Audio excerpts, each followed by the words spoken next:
Hey guys, let me get that out of the way. So here's a box, and there's actually something quite interesting inside of it.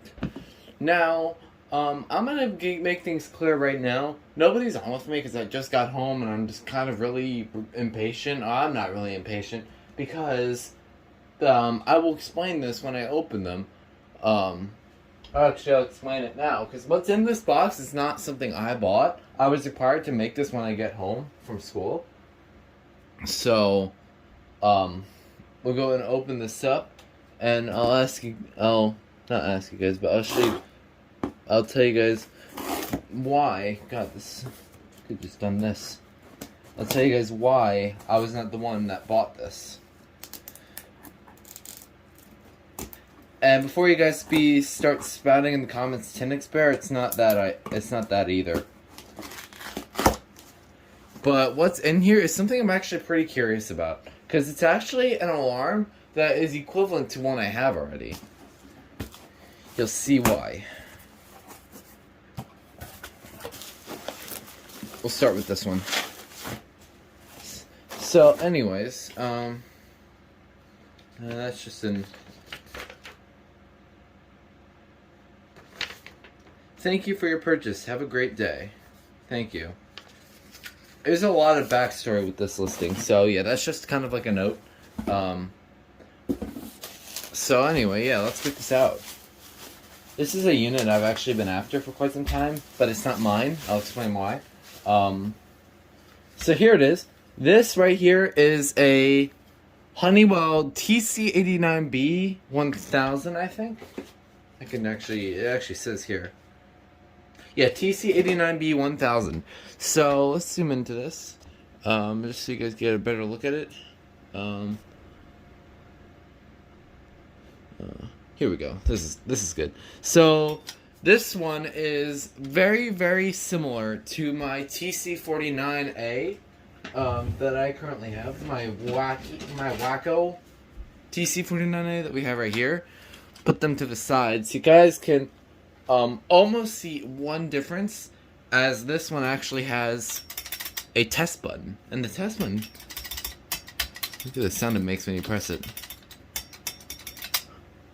So, yeah, this one's got a test button. And also, notice that there's no hard wire. This one is a battery operated only device. So, if we open this up, you can see the inside of it. Oh, cool. The test button's actually, like... That's neat. Alright, anyways. So here's the inside of it. So this is where the ionization chamber is. I don't know why it's kind of protected by this metal cap. And then it's got this... I think it's an Edwards horn. Edwards squirrel horn. There's your label. Or sensitivity label. So you guys get a look at that. Here's... So you guys can see for yourself. We'll put a battery in it and we'll test it. Really quickly. And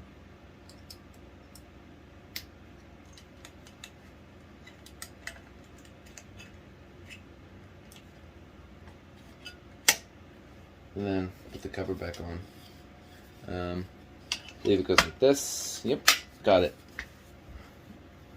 And then we'll give it a quick test. So it's high pitched. That's cool. So yeah. I don't really have much to say about this. I don't know any history, but this probably came around at the same point as those TC49As is probably discussed. I have one myself. So anyways, let me go over a little bit of history on how I got these. Or actually, not particularly how I got these. How one of my close friends, Throg's Neck, was the one that actually bought these. And he's one of my close friends, and we hang out very often. So, I got the box from him that he bought, and it was at my doorstep. So I got it and picked it up, and then I bought it in here, and then that's when I started my video. The listing itself was actually, let me show you guys, before I even bring anything else up, because look at this. There's a little bit, oh, this is something else. Got a second one here. So we got not one but two of them, at least for now, because I'll explain why. That battery connector is really a little bit stiff. So they both feel just about the same. I'll test the other one off camera, but yeah. So, yeah, there they both are. Yeah. So these TC89Bs, this one obviously is more yellow than the other one.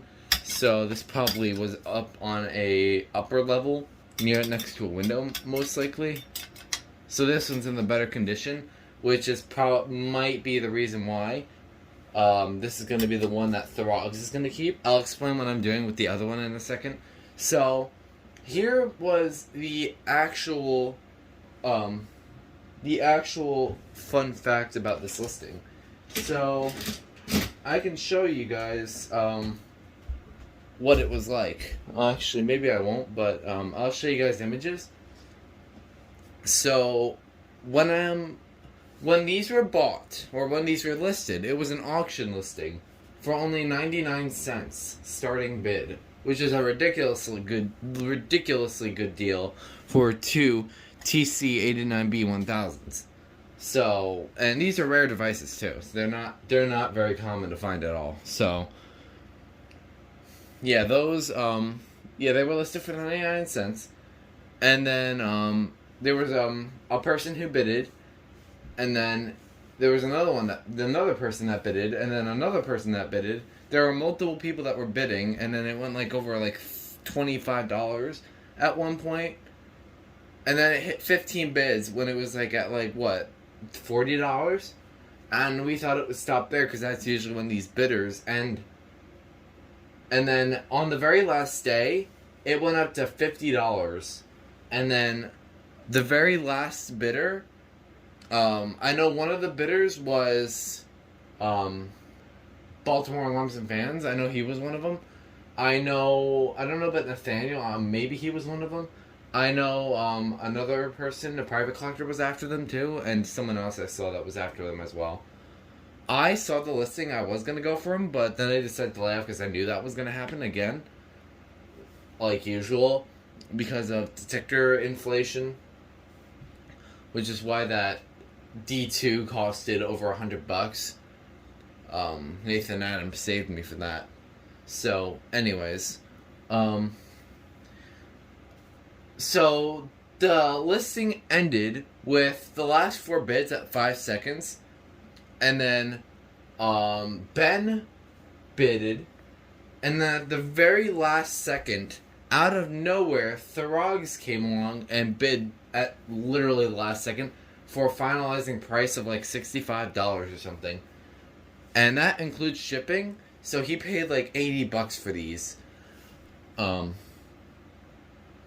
Which is crazy, because here's the thing. These started as only 99 cents, which is crazy. Something like that is something very serious about this community, with all these bidders and such. So, yeah, this has been happening very often. There was a series that was listed for like over $100, but yeah, that's besides the point. But the TC49As, I mean, oh my god, these TC89B1000s are now in the hands of Throgs and myself for now, because why I say for now, technically this isn't mine. Me and Throgs we both usually share collections because of, if you guys know what about the CGC is, that was another one that he bought, but then what's it called? I basically have it. It's kind of like, it's not mine, but it's really kind of like a trade-off, I guess. I don't know much. I guess you could just say that me and Throgs just share alarms.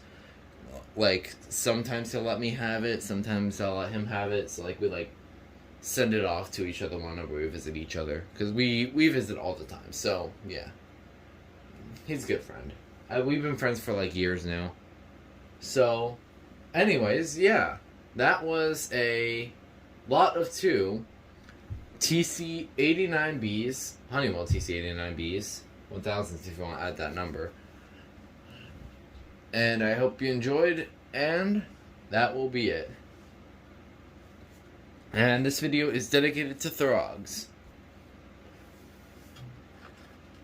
These are cool devices, by the way. Like, I actually really like them. Let's see if we can...